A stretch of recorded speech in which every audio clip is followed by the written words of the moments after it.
We also have hog market analysis this week from University of Missouri Extension economist Ron Plain.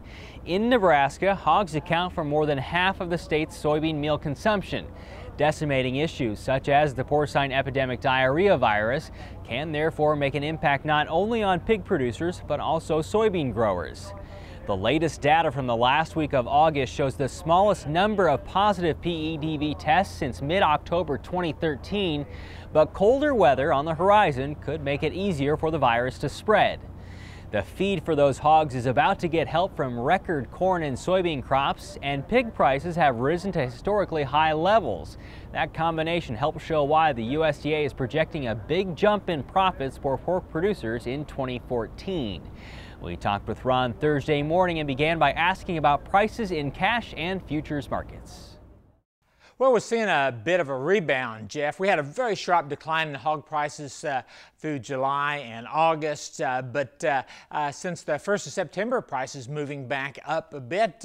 We've got carcass prices in the mid-90s for hogs, cutout value around 105, 107 per hundredweight, and so headed the right direction for a change. Where does the trend show that we'll go here as we move into winter? Well, not so good. Seasonally, we always have more hogs to slaughter and more pork on the market during the fourth quarter than any other time of the year. So although we may see prices move still higher yet this month, once we start getting into October, there's going to be pressure, and I expect prices to slide back down as we head towards the end of the year. So PEDV cases are low right now, but when the weather turns, what's the expectation on your end? Yes, our expectation is that PED is going to be with us for a while, and it's going to be a seasonal problem with a lot more cases and a lot more baby pig death loss during the winter months, during the summer. And, you know, since hogs go to slaughter 6 months of age, roughly, then we'll see the impact of slaughter 6 months later. A lot of baby pig death loss, we're afraid, during the winter, reduced slaughter during the summer months. Not so much problems with PED virus in the herd during the summer months, but then plenty of hogs and plenty of pork in the winter months, 6 months later. And certainly that'll play into effect here in a couple months then. Yes, so I expect, well, last 2 weeks we've been down 10% on slaughter. Daily hog slaughter during the month of August is down over 8%, which reflects a lot of baby pig death loss in the first few months of this year, back during the winter. I'm expecting slaughter to pick up, daily slaughter to continue to increase as we move towards December. What about slaughter weights, Ron? They've been heavy all year long, Jeff.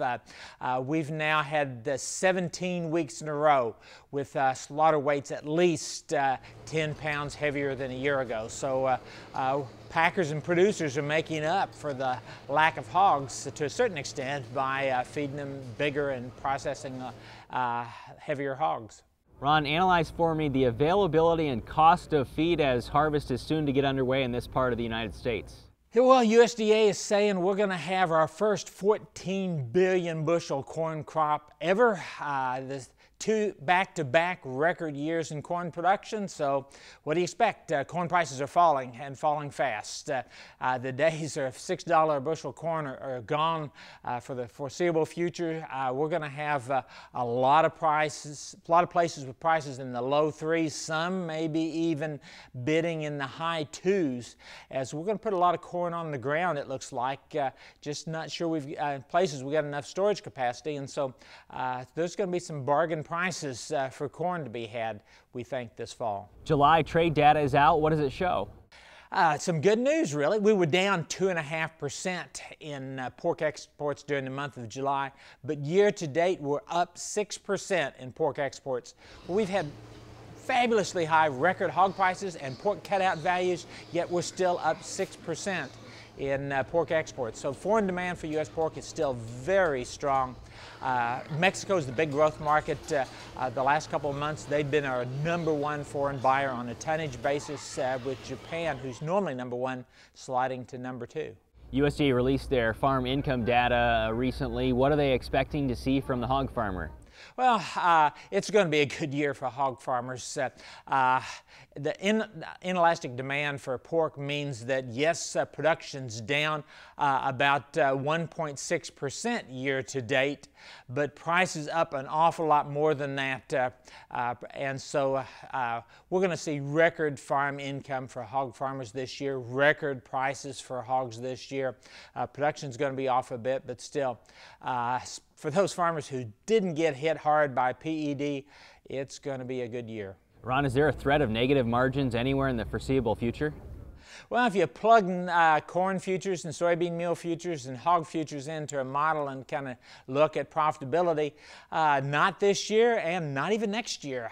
The futures market's predicting hog farmers will turn a profit on hogs each month through December of 2015. And it's been a very good year. Of the 5 highest months of profitability in the hog business in history, 5 of those were all this year, top 5.